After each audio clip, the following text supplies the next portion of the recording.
Welcome to Let's Thrive Postpartum.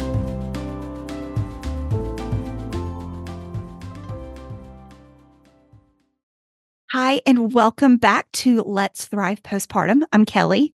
And I'm Ashley. Today, we are going to be hearing from Lauren. She is on Instagram as the Connected OT. She's an occupational therapist and a mom of two. She lives in South Carolina with her husband and two kiddos who are ages 6 and 7. Her passion as an occupational therapist is helping parents find simple ways to help their children regulate through sensory input, movement, and of course, connection. She has a wonderful online presence where she gives out tips to parents. And I think this is really going to be a wonderful conversation, not just about kids, but how it's helpful for moms too. And I think that's it. So you're going to hear such great things coming from Lauren right now. She does make that really good connection of how do you sensory regulate children? And if you're a mom suffering with postpartum depression, which we all are or have, how do you help regulate your child? How do you help regulate yourself emotionally so that you're also, there for your child more? And so she's got some great tips on sensory regulation, things that you can do at home right now that don't take any extra time. How to talk about children who are in that fight or flight panic mode, how you can go about calming them before you start talking about regulation. Also, she has a great guide that we're going to put in the show notes. It's called 5-minute regulation routines that you can do with your child as a parent. And she really just lets you to know how to focus on movement within your already day activities and how, if you are struggling, that is also so beneficial for you and for all of us. So with that, let's turn it over to Lauren. Hey, Lauren, thank you so much for joining Kelly and I today. Hi. Thank you so much for having me on. I'm excited to talk with y'all. We are so excited to hear everything that you're about to tell us. Yeah. So, Lauren, to get us started, can you just tell everyone what you do as an OT, how you got interested into this field, and just a little more about what this job entails? It's something I wasn't super familiar with really until I had friends like you start getting into this field and realize that it is something that's actually really interconnected with mental health as well. Yeah. So I became an OT because my sister, Carly, has a traumatic brain injury. And when really from about the time she was 2 or 3 until close to her teen years, she was in speech therapy, occupational therapy, physical therapy to address her physical and cognitive disabilities. And occupational therapy just made this huge impact for my mom as a parent and her and our family. She had a lot of sensory processing issues that went along with her brain injury. Like, for instance, she could not tolerate having her hair combed, her teeth brushed, her face washed, just these basic things that have to be done every day. And it made just this, my mom's mornings were so hectic. And, Carly would be screaming, my mom would be in tears. Like, it was just the scene. And so that was her OT, got her to the point where she could tolerate all of those things. And it ran so much more smoothly. And it was just a big impact for our family. And I also would go to her therapy sessions with her, and they had this big gym and there was a swing and there was all these fun things to play on. So I just thought that was so cool as a kid. So I became interested originally from that. And it was always kind of in the back of my mind that I wanted to go that direction. So yeah. And then I was a health promotion major in undergrad. And then that kind of perfectly was weaving into being an occupational therapist, like the psych background so I went to undergrad, for health promotion, and then decided that I wanted to continue and pursue occupational therapy. So I got my master's in occupational therapy. And throughout school, I was interested in a lot of different aspects, but sensory integration is really always what kind of Called to you. called me. Yes. So I've worked in several different areas of OT, but sensory integration is my passion and what I want to share with parents. And so I started, I'm 10 years into my OT career. And like I said, I've worked with both adults and kids, actually, most recently, more so adults, so that I could be with my own children more. But Yeah. I've found this avenue on Instagram to share sensory processing information and regulation tips with parents. And because I really think it can not only help children with disabilities, with autism, ADHD, sensory processing disorder, but for all kids, a lot of the concepts can be beneficial and also beneficial for adults and moms. Yeah. So yeah, I Lauren, think let me ask you a quick question. So if a mom is listening and doesn't know, what is the high level definition of what is sensory regulation? What does that mean for us? so this is how I like to explain sensory processing to parents. So everyone has this sensory cup.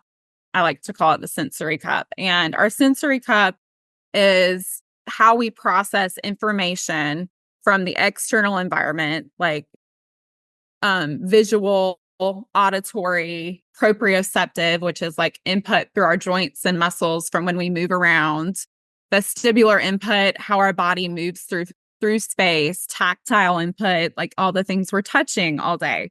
So all of this fills our sensory cup throughout the day.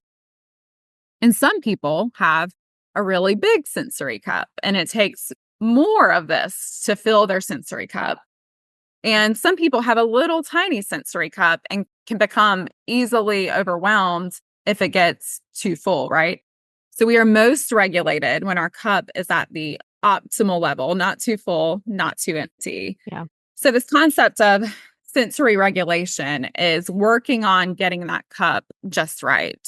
It's not going to be perfect every day, right? But we can do things to really tune in to what we need as moms and adults and what our child needs and try to get it as close as we can to that optimal level. Yeah.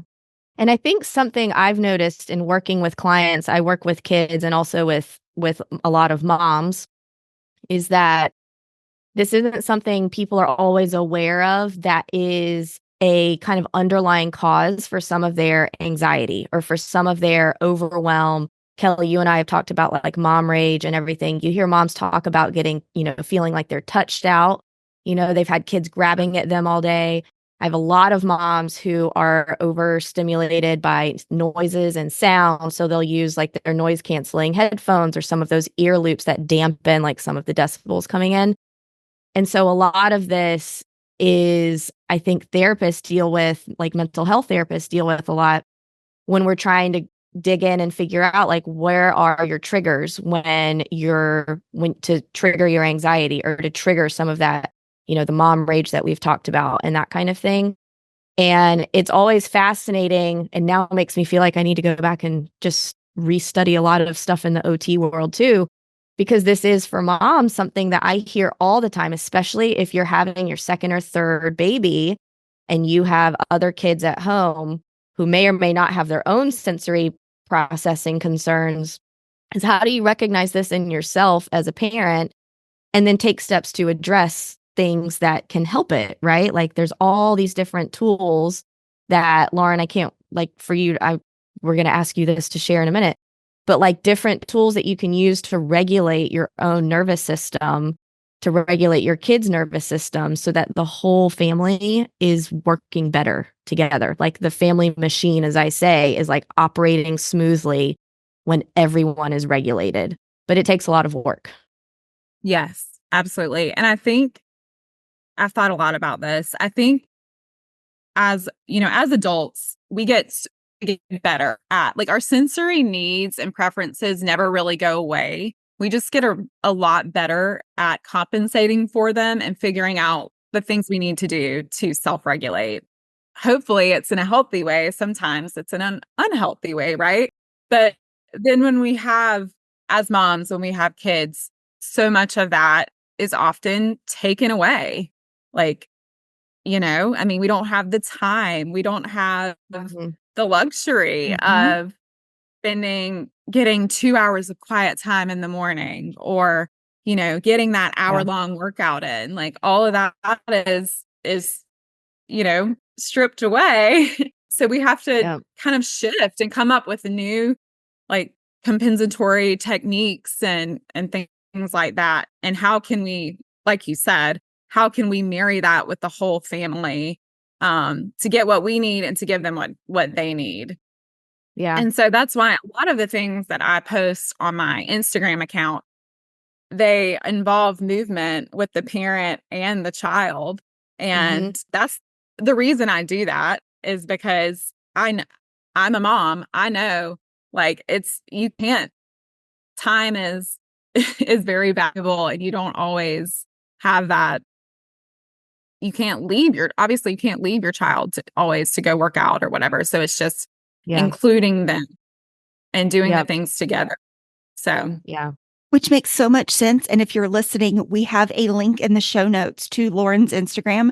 Click on that, go over and check out some of her latest videos. And Lauren, talking about how you're showing parents with children and you with your children, can you tell us a little bit about how regulating the nervous system is really important for kids? Why does that matter? yeah. So, as you guys know, kids are not developmentally capable of regulating their own nervous system yet, right? Like, Really? regulate. They're not? I feel like parents, often expect this from our kids, and We do. it's just Mhm. not there. Like, it's not going to Yep. be there. And so it's a skill that we can help support and help teach them, just like any other skill. So co-regulation is so important in that stage. And Yeah. I think just recognizing also, when I give these tips, people are like, well, that doesn't work for my kid. That didn't work for my kid, like, and it's never going to Yeah. be this one size fits all. It's all kind of a trial and error of what works for your child specifically. But Yeah. a few of the things that I recommend are going removing your child from the situation to a lower STEM environment. So a quieter environment, going outside if you can. Also, just deep pressure. So some kids are receptive to, like, a big hug and slow rocking. If Mhm. they don't want to be touched, you could try, like, placing them in a bean bag, and you get that same full body deep pressure and just Interesting. slow linear Yeah. rocking. And then also teaching them deep breathing. And that can be kind of a hard concept for kids to learn. But a Yeah. few of the ways that I like to teach it are rainbow breaths. So, you breathe in and hold it, and then you breathe out for 3, like making a big rainbow. And you're going to model Yep. this and then have your child do it. Other fun ways, especially for younger kids, are like pinwheels, party blowers, bubbles. So Yeah. you can kind of keep those things on hand and see if it works for your child. Like Yeah. I said, it's a lot of trial and error. And it's Taking trial and But error for the parent too, because as you're doing this with your kids, and I tell parents this all the time, like, again, if you do it together as a family, if a lot of times when kids are dysregulated, the parents are dysregulated as well. right. And maybe it's, it may not be because of any specific diagnosis or anything like that, but when a parent is dysregulated, your child is likely going to be dysregulated because they pick up and mirror everything that we're also putting out into the world. And so I'm Yeah. even sitting here thinking everything you just said. I'm sitting here thinking about a mom with a newborn, right? Rocking, swaddling. If you're in a loud environment, going into a quiet room with a sound machine, like, these are all things that are so calming for kids, for babies, for parents. And so trying to recognize, like, if you're a new mom feeling really overwhelmed, or are you overwhelmed in part because maybe you do have a baby who's colicky or who's crying and, all these things, trying some of these different things out to see what helps calm your baby is probably going to help calm you. What helps calm you is probably going to help calm your baby. Yes, it really is. I mean, a lot, like, even, when we shush an infant, like, and we're bouncing and we're rocking like that, like, you can't and breathe fast, it slows your breathing, all of that. So all of these concepts really that we use for infants can work for older kids and ourselves. Yeah. I'm taking so many notes right now because I'm learning so much that I need to try. This is great.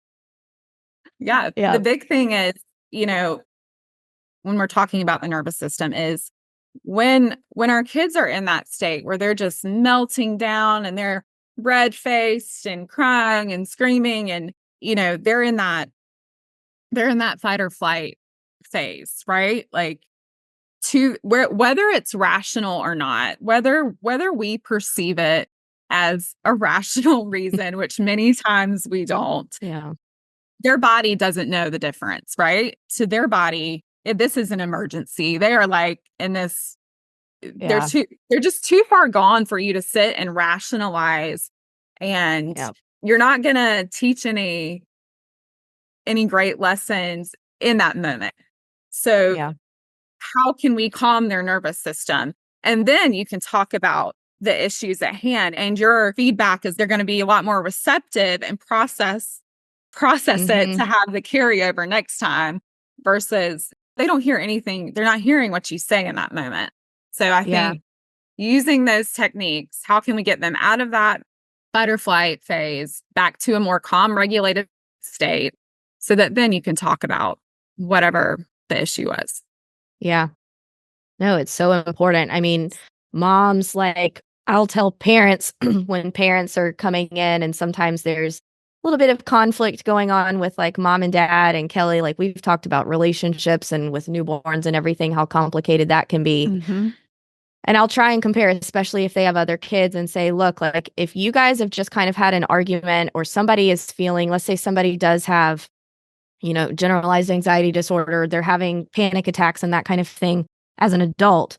When you're in that state, if your spouse walks up to you and is like, just calm down, this isn't a big deal, just relax, you're being ridiculous. You're going to punch them in the face. That would be your response. Like, right. You're not going to say, okay, that's a great idea, I'll just calm down, And I think that as adults, we do forget that kids, like, we don't have that ability. Kids most certainly don't have that ability.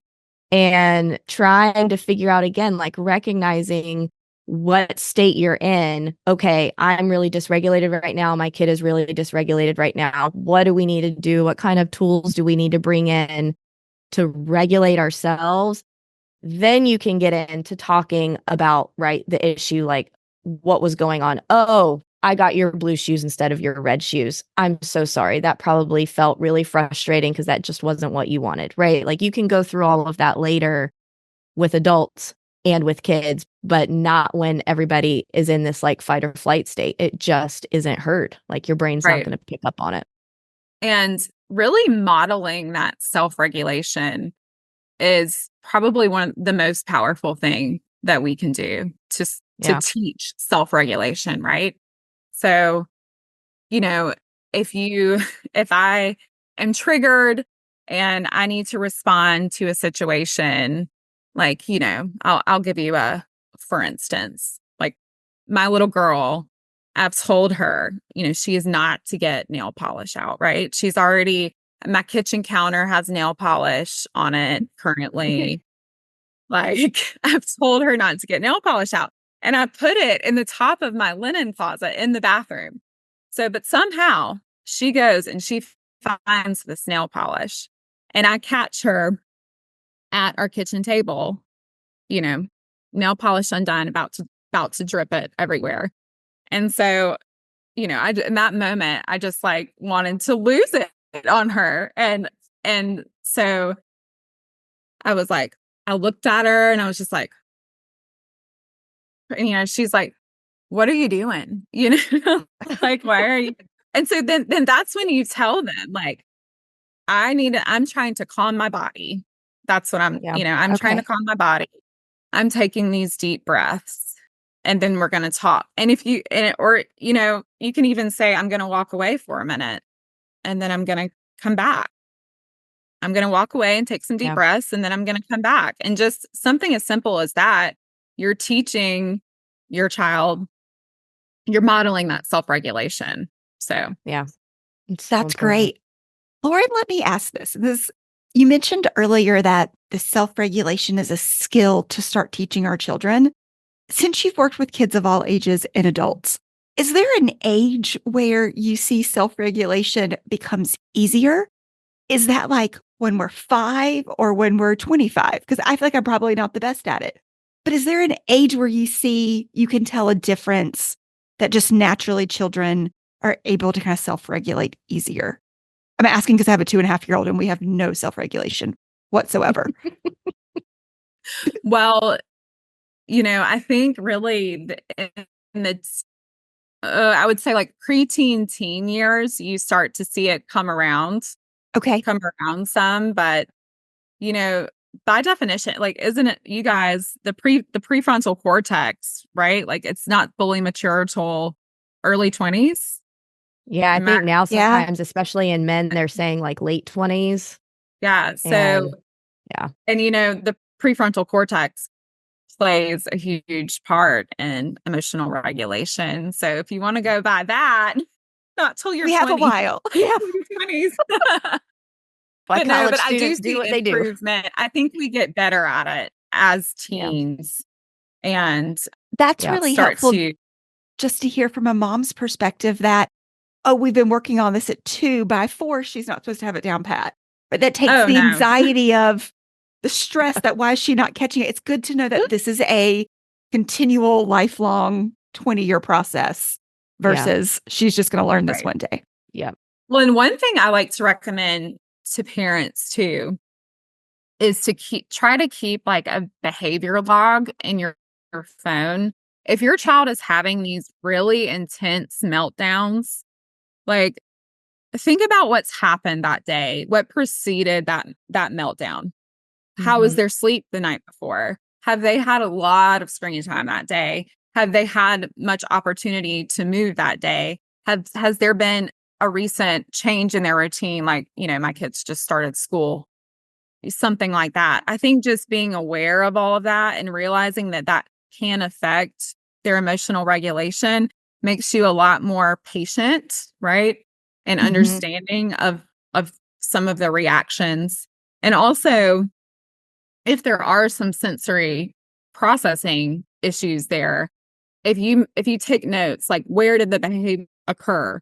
What is it always in a public place where it's loud and there's a lot of people? And does it always happen there? Or is it like anywhere that there's bright fluorescent lighting? I had one kid one time that was he had a lot of visual processing issues, and that was really we figured out that was really triggering for him. And so then it's just kind of making modifications based on that. But I think, kind of keeping track of those behaviors and everything that went along with them can help you pick what might have triggered it and prevent it in the future, or make adaptations to help it. Yeah. Well, and I love, like, I've got all these thoughts like spinning in my head right now. I really love this conversation because I do talk with families all the time about the interconnectedness between everyone's nervous systems in a family, right? Like, when parents especially are also really sensitive to some of these sensory things, they have sometimes these big reactions as well. Like, we call them big feelings in kids, but parents have really big feelings in reaction to their kids' behavior. So I hear all the time, like, my kid can't do this. We have to work on, they have to learn how to calm down. They have to learn. And I'll always talk with the parents and say, well, how do you calm down? What do you do? And almost every time there's a little bit of a deficit there, right? Like, they don't do a great job of regulating themselves. And then I gently have to point out, like, there's no way that your kid is going to magically learn or pick up a skill that they don't see or they don't hear in their environment, right? Like, if they don't see you doing it or hear you doing it, it doesn't just come like magically into their brain, right? They'll learn some things at school, but their environment at home where they live and spend the most of their time also has to be supportive of everyone kind of figuring out where are they on this regulation spectrum and like how to get pulled back into like neutral so that everybody's working and getting along. Because that's like when you feel more connected, right? And that's your whole Instagram thing. I love it. Yeah. But like when everyone is feeling more connected, kids' behavior naturally is improved almost every time. Definitely. And that's one of the things that I have tried to communicate, and I probably need to emphasize it more.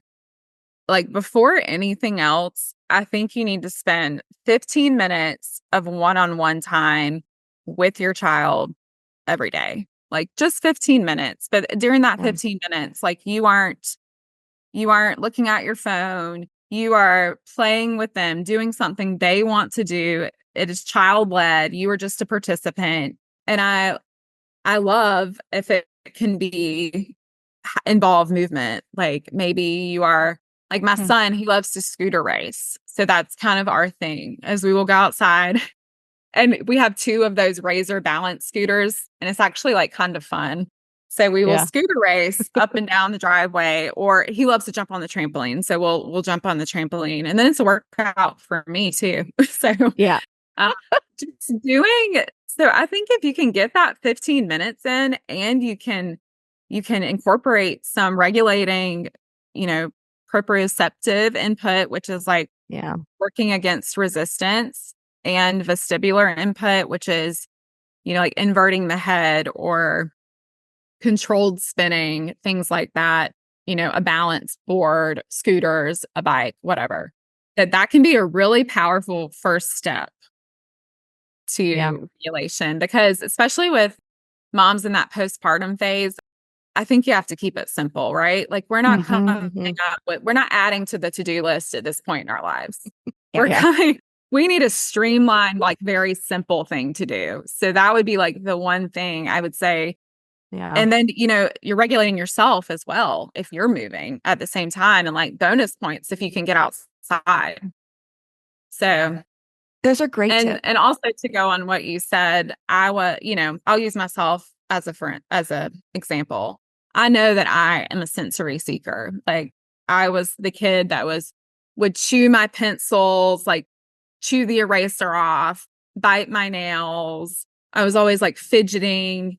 So, and that hasn't really changed for me. Like, but and you have to figure out ways to incorporate that as an adult and as a mom. So one thing that I will do is I will have every morning I have a smoothie and I drink it through a straw. And sometimes I'll just drink my drink through a crazy straw, but you're getting oral motor proprioceptive input from that. Like the same things you get from, biting your nails. Like that's why we bite our nails, or, chewing gum. You can chew gum, crushed ice, things like that throughout the day.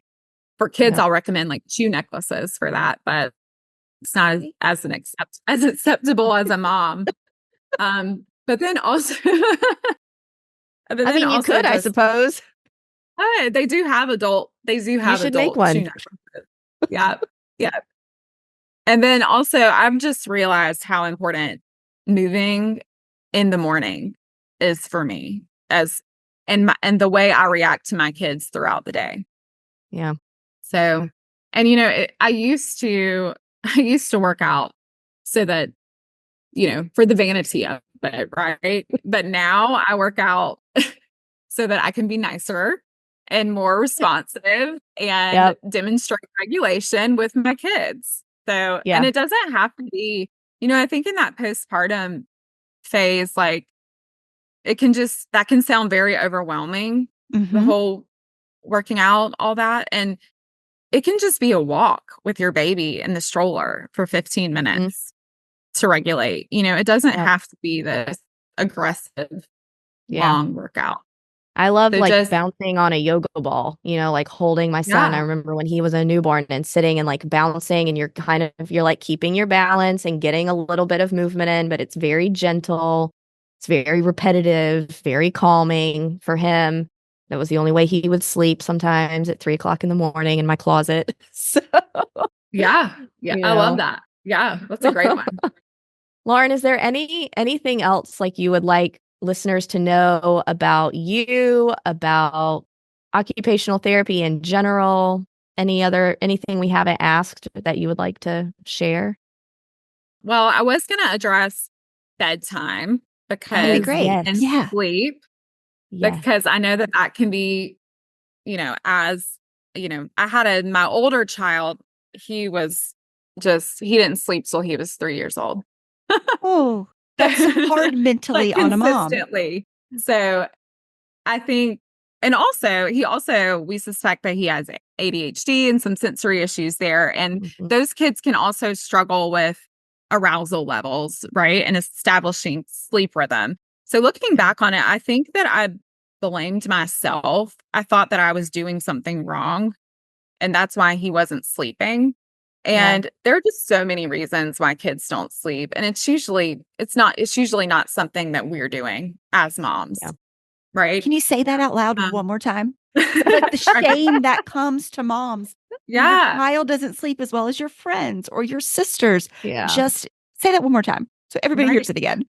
Yeah. So there are so many reasons that kids don't sleep. Sensory processing issues can be one of them. One of many. And Yeah. most of the time, it is not something we were doing as moms. And when I had my son, it was during the whole moms on call like craze, which I do Mhm. think that there are some benefits to the moms on call protocol. I'm not like, One routines and that kind of thing is right. very like that can be very helpful Yeah. that can be very helpful. But sometimes holding the schedule to like a T and feeling like your whole life revolves around it can be really challenging for Yes. mom. And I was kind of comparing myself to my friends who had babies and had done moms on call. And they're like, this just worked great for my baby. And well, my baby's still waking up 3 or 4 times a night. Yeah. But Yeah. yeah, I regress back to the things we can do to help with bedtime. And I think the most important thing is like 2 hours before bed. If you can get your child, if you can get outside, that's even better. Mhm. But just get outside, get that movement in, get that heavy work in, which is anything working against resistance. If you look at my Instagram page, I have a ton of ideas for that. But get that in 2 hours before bedtime. And then when you do come in for bedtime, start calming things down, right? You can dim the lights, lower your voice. If you can get them in the bath, that's great because they're getting that Mhm. warmth and the deep pressure from the bath. And then I also have some idea. You can do a burrito roll. It's one of the ideas I that love I that. give, where you Yes. roll your child in a blanket like a burrito and they get that full body deep pressure to help calm them down and like read them a Yeah. book. They're in the burrito. But yeah, just getting plenty of movement throughout the day. And I would say, I know it's you and Ashley and I did a post on this on screen Yeah. time. And I know it's not possible to completely eliminate screen time, but if you can limit tablet use before bed, I would say that's makes a huge Yeah. impact.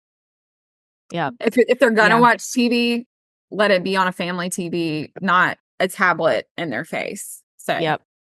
Yeah. That's great to know. Well, and I think too, I mean, there's lots of moms out there who, are experiencing postpartum depression, anxiety, and other concerns after, with their second, third, fourth child. And a lot of that, though, is, part of what contributes to that is the fact that you are so overstimulated and overwhelmed during the day because you have a newborn and other kids. And so I Mhm. think taking some of these tips and ideas on, if your other kids, I do this with my own kids, if your other kids are having a hard time regulating, that is going to contribute to your own stress and anxiety and worry with the newborn because you just are trying to figure out, multiple children. And so I think I love this, like all these different ways that the family can regulate, that you can help your other kids regulate, and practicing this too, your baby's going to pick up on it. And I mean, my son's favorite thing to tell me now, if he sees me getting worked up, as he points his finger at me and says, "You need to take a deep breath, mommy. You have to take a deep breath."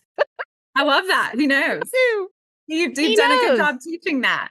Neither of us are always great at it in the moment, but he knows. So, Yeah. That's the most important thing. Yeah.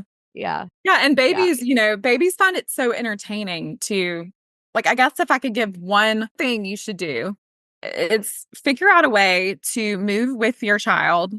Like if you have multiple children and a baby, figure out a way that you can move with your child and incorporate that regulation that benefits the both of you, whether you're doing a wall push-up contest or you're doing animal walks down the hall, like animal races, or maybe you just turn on like a Cosmic Kids yoga on the TV and you do that together, and you put the baby in a bouncer, and babies love to watch us do those sort of things, right? Like they think, they laugh, and especially if it's an older sibling, like they think it's entertaining. We're moving in front of them and we're talking.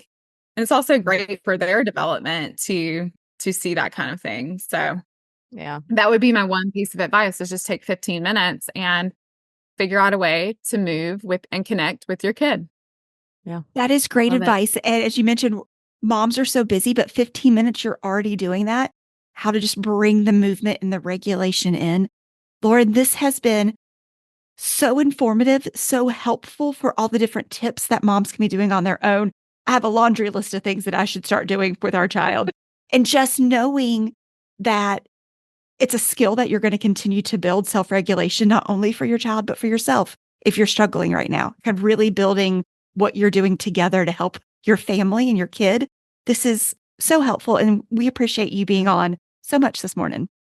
Absolutely. Thank you guys for having me. This has been a fun chat. Thanks. Kelly, that was such a wonderful conversation I think we had. I love just listening to different ways that families can be connected. If you're a mom struggling with postpartum anxiety or postpartum depression, one of the things as a therapist I do work on is learning these different regulation skills, what works for you as an adult. And often what works for adults also works for kids. What works for kids often works for adults. And the closer that families feel together, I think it helps everyone emotionally, no matter what. So I think this was really a wonderful, wonderful conversation. Agree. And regardless of if your child is a newborn or if your child is 3 or 4, she went over some really great things you can do, even from how, like you mentioned, Ashley, bouncing on a yoga ball, shushing your baby when they're in that very infant stage, to burrito wraps and scooter races. And all of it sounds fun, but the impact it has on their regulation, their emotions, on your connection, on your regulation, just such helpful things that we can all do. So we hope that you took out some pointers today. As Lauren mentioned, one size does not fit for everybody, but it's things to try and pay attention to. And we hope this was helpful. We will see you next week. And don't forget, you can find her on Instagram at theconnected_OT. She also has a free guide that we're linking in the show notes, the 5-minute regulation tips. So make sure you check that out. Give her a follow. Thanks, and we'll see you next week.